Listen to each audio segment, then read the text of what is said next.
peux maintenant vous dire que nous faisons route vers l'Atlantique Nord pour attaquer les convois britanniques. Nous allons couler leurs navires jusqu'à ce qu'ils n'osent plus les laisser sortir des ports. Nous ne sommes que deux cuirassés pour cette tâche. Mais le monde n'a encore jamais vu le Bismarck. Commandant, ouvrez le feu immédiatement. Bâtiment de tête, objectif. Tourelle parée à faire feu. Bâtiment de tête, objectif. Tourelle parée à faire feu. À gauche toute. Fire! Fire!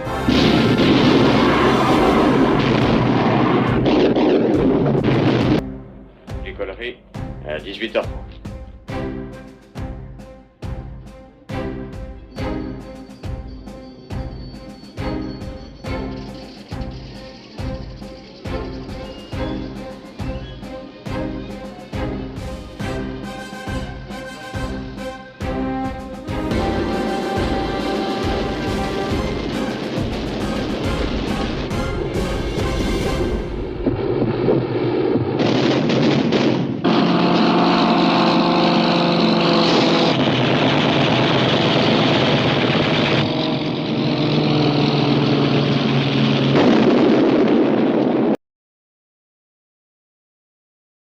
Bonjour tout le monde, c'est Guillaume, on se retrouve aujourd'hui pour le début du cuirassé Bismarck. Donc cette vidéo va être composée en trois parties. La première c'est l'ouverture du kit, donc il va falloir regarder un peu comment on va procéder. Le deuxième passage qui va arriver tout de suite, c'est la partie historique. Donc je vous l'ai dit, hein, à chaque assemblage, chaque étape de vidéo, chaque vidéo, je vais essayer de vous faire un bref résumé de l'avancée de ce cuirassé. Et donc la première étape, deuxième, donc là c'est le support à monter. Ici on a des petites pièces à mettre sur la coque. Donc il y a des pièces comme les hélices à peindre d'une couleur différente bien sûr. Donc je vais voir si je monte tout et je fais la peinture, etc. Donc ça va pas être une vidéo comme les voitures où c'est que je vous montre pratiquement tout. Là je vais faire beaucoup de travail hors caméra et je vous montrerai, on va dire, par exemple quand j'aurai fini de pont, je vous montrerai les détails, ou s'il y a des choses on va dire intéressantes, je vous montrerai ça. Donc voilà, on passe tout de suite au côté historique. Si ça ne vous plaît pas, vous pouvez zapper de 5 minutes. Et on se retrouve tout de suite après. Nous sommes en 1936. L'Allemagne décide de construire son premier cuirassé de la classe Bismarck. Après son entrée en service en 1940, il passa plusieurs mois à réaliser des essais en mer Baltique. Durant ces essais, le dragueur de mine Speerbrecher l'escorta jusqu'au cap Arkona. Lors de ces tests, il fut remarqué que la capacité du navire à virer de bord était très passable. Par contre, les tirs d'artillerie étaient très satisfaisantes. Le Bismarck restait en mer jusqu'à son retour à Hambourg le 9 décembre 1940. Il était prévu que le navire se rende à Kiel le 24 janvier 1941. Mais le naufrage d'un navire marchand bloquait le canal de Kiel. Le commandant Lindemann était irrité de voir son navire bloqué 5 semaines à quai. Bien entendu, la construction de ce navire était tenue dans le secret le plus total. Quelques généraux étaient au courant de sa construction, ainsi que de détails techniques. Cependant, le capitaine de vaisseau Anders Forssell, attaché militaire suédois, fit sa visite à Hambourg. Il rédigea une description détaillée du navire. À son retour en Suède, le document fut intercepté et envoyé au Royaume-Uni. Le 6 mars, le Bismarck prit finalement la mer pour Kiel. Il était accompagné de chasseurs Bf-109, de 2 croiseurs ainsi qu'un brise-glace. À son arrivée au port le lendemain, son équipage embarqua des munitions, du ravitaillement et du combustible. L'équipage peignit également des motifs d'azole. Le 12 mars, une attaque menée par la Royal Air Force fut lancée sur le port, mais cela fut un échec. Le 17 mars, le vieux cuirassé Shenzhen fut utilisé comme brise-glace et escorta le Bismarck jusqu'à Gotenhafen pour de nouveaux essais. L'amiral Erich Raeder comptait poursuivre ses opérations d'attaque de convois alliés à l'aide d'autres navires. 2 cuirassés de la classe Charles Horst se trouvaient alors dans le fort français de Brest. Ces 2 bâtiments avaient coulé 22 navires alliés durant l'opération Berlin.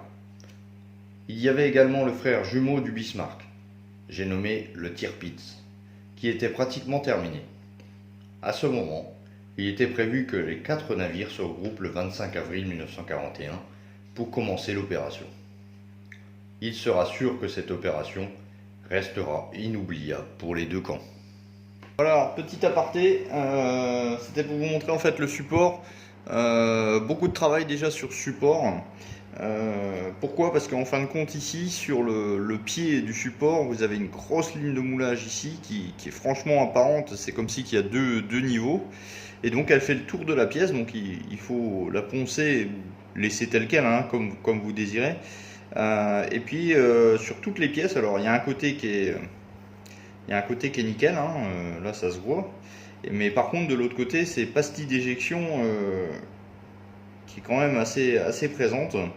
Alors sur certaines, comme celle-là par exemple, je suis pas sûr qu'on la voit quand on va mettre le bateau. J'ai fait le test, hein, mais j'en ai vu quand même, les extérieurs on les voit. Enfin moi je les vois. Donc j'ai posé du mastic du petit de chez Tamiya, le blanc. J'ai attendu une journée. Et donc là je suis venu poncer, puis laver la pièce. Donc je vais passer l'après pour voir si c'est nickel. Et puis je vous montre le résultat du support terminé. Voilà.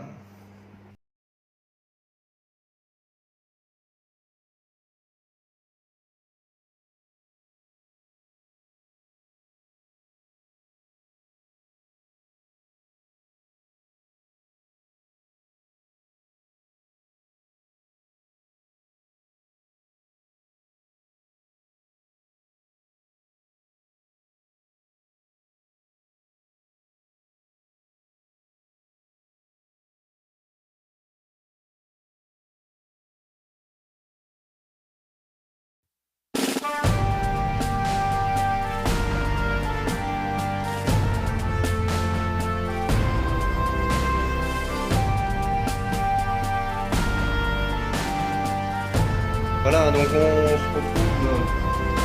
Alors j'ai avancé un petit peu. Donc comme vous avez vu, hein, j'ai percé 2 trous dans la coque pour passer les gouvernails. J'ai également poncé la grande ligne, je ne sais pas si vous vous souvenez, lors de l'unboxing, il y avait une grande ligne de moulage qui fait tout le tour du bateau. Il y en avait encore une là, alors je ne l'avais pas poncé et finalement en mettant les 2 petites pièces en montage à blanc, je me suis aperçu que c'était des lignes de moulage et pas de structure. Donc je les ai poncées, j'ai repassé un petit coup d'après pour voir si c'était bon. Juste une fine couche, juste pour vérifier. Et donc là je viens de coller les deux pièces là, hein, qui vont recevoir après les hélices, hein, avec les tubes concernant les hélices. Et l'ajustement est pas bon. Je vous montre ça. Alors je sais pas si j'ai assez de place, c'est assez contraignant. Alors regardez, donc là on voit bien en fait la jonction, la pièce rentre bien, mais la jonction n'est pas belle. Donc je viens de mettre du scotch sur tout ça, et puis je vais procéder au mastic, ensuite le poncer, et puis ensuite repasser une couche d'après pour bien finaliser la chose. Le support du bateau en lui-même, alors ça c'est les plaques que je vais peindre en noir brillant, et le lettrage, alors je ne suis pas encore décidé si je vais le faire en chrome ou en doré. Je vous montrerai le résultat après. Le support lui est terminé, donc également avec le mastic, la couche d'après, donc là c'est nickel. Alors j'aurais pu remastiquer ici, hein, sur la séparation, mais je vous montre, hein, quand on met le paquebot, si je peux dire, voilà, Donc mastiquer, je vois pas l'utilité. Donc écoutez, je passe mon mastic sur la coque, enfin sur les deux petites pièces là que je vous ai montré. Et puis on continue la suite. Donc après on va s'attaquer au pont avant. Donc il y a un canon à monter, etc. Donc en attendant, je fais déjà mon mastic et je vous montre la suite. Allez, on se retrouve à la cabine de peinture. Donc j'ai apprêté le pont avant, donc en blanc. Et donc on va venir faire la peinture. Donc c'est la Wooden Tech. Donc couleur bois pour les bateaux. Et donc ça c'est la nouvelle gamme de chez Tamiya, donc les séries LP, donc lacquer, hein, à mélanger avec du lacquer thinner et non pas celui-là, hein. Celui-là non, donc le lacquer thinner. Donc je vais faire ça devant vous, du moins pour la première couche. Donc on va voir un peu comment que ça se dilue, enfin comment que ça... Ah, j'ai une pétouille. Ah. Les aléas du direct. Quand vous faites de la peinture, il faut que votre support soit propre. Parce que une fois passé la peinture, c'est terminé. Vous n'arriverez pas à... Surtout là, avec plein de lignes de pont, il faut surtout pas poncer.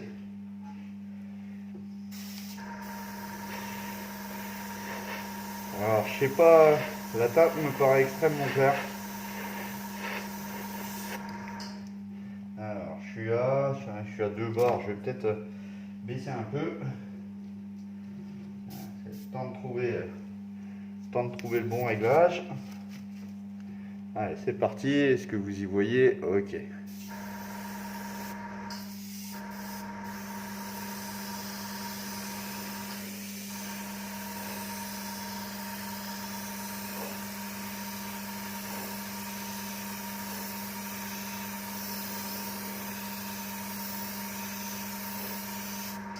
Donc je vais passer 2 couches, hein.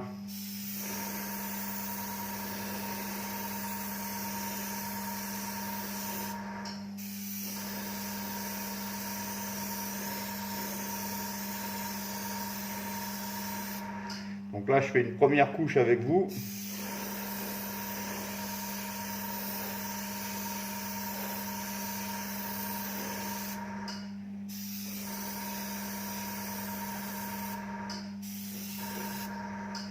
Alors ça se passe tranquille, hein.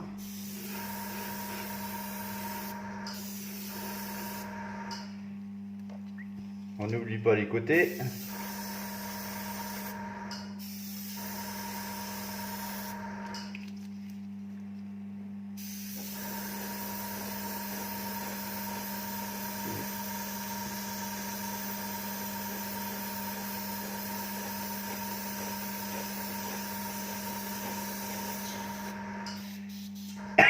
Ok, je vais laisser sécher.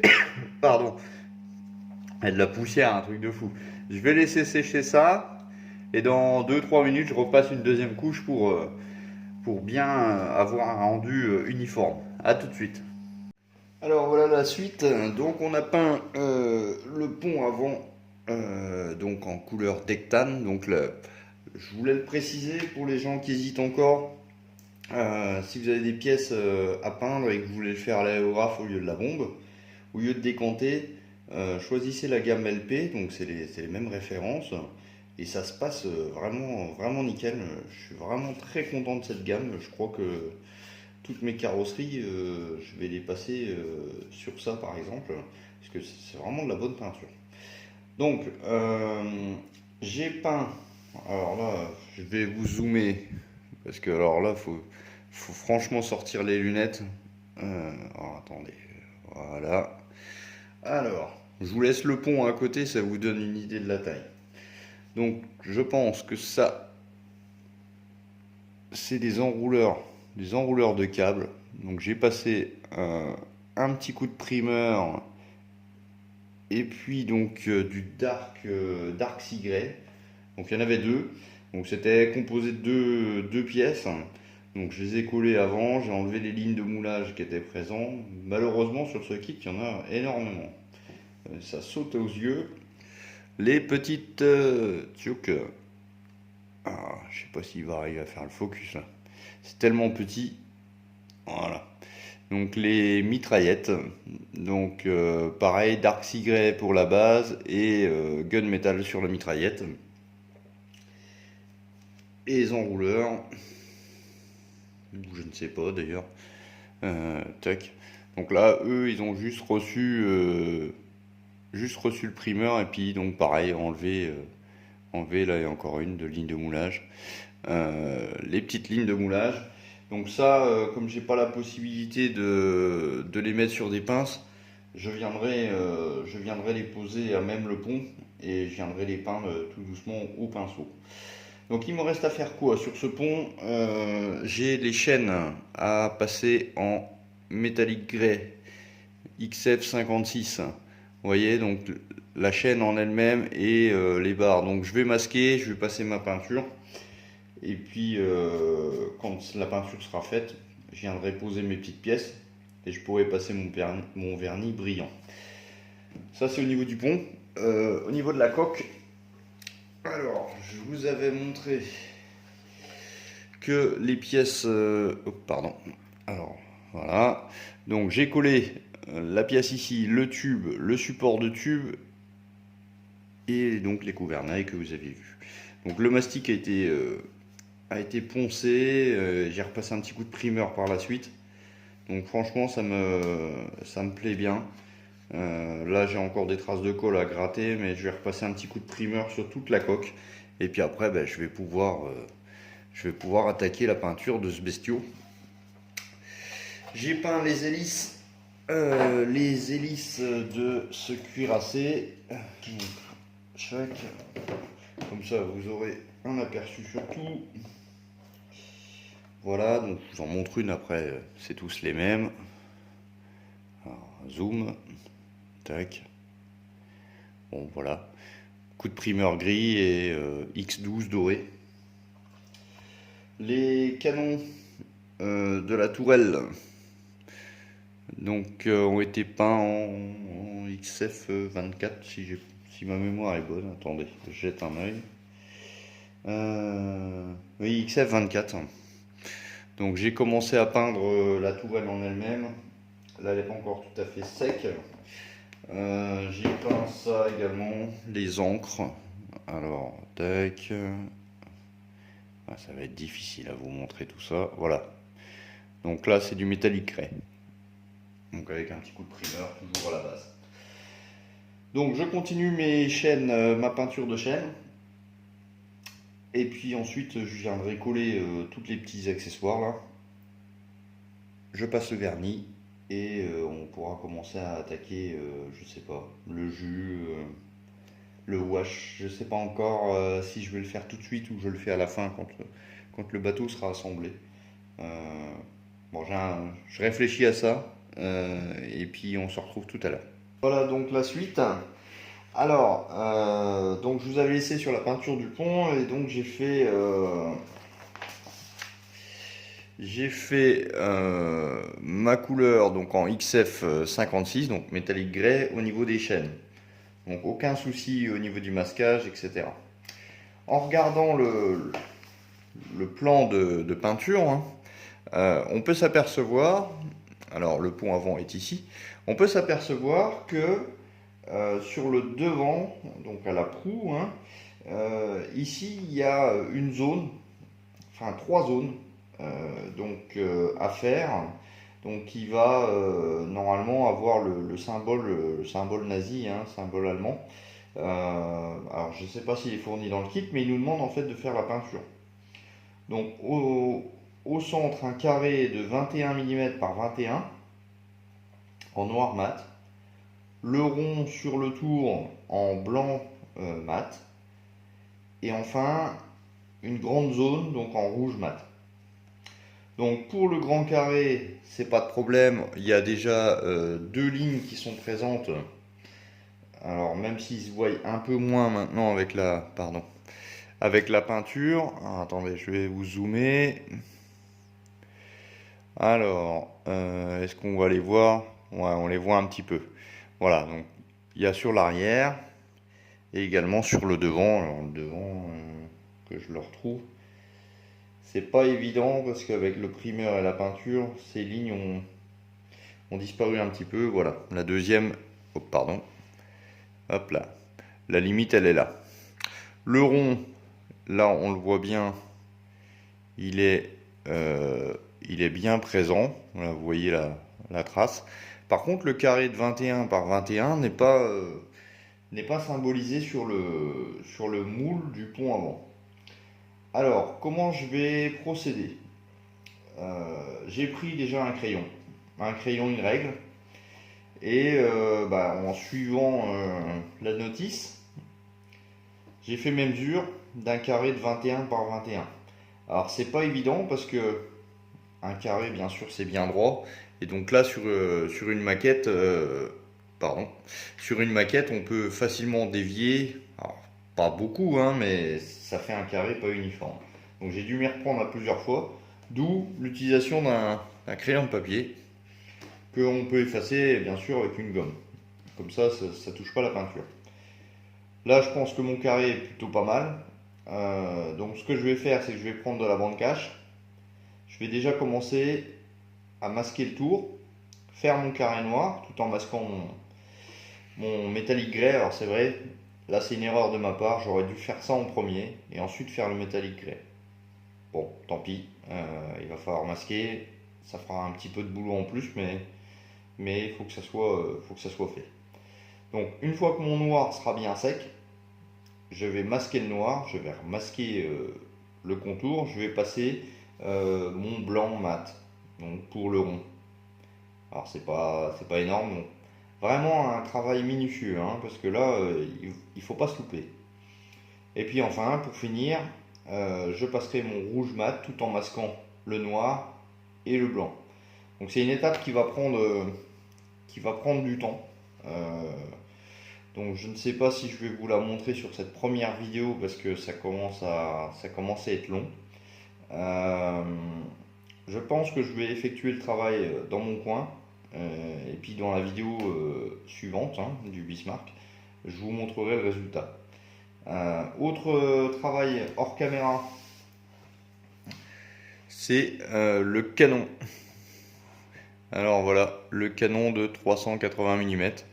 Donc il y avait une délimitation à faire au niveau, hop, alors je vais essayer de zoomer un peu plus, voilà, tac.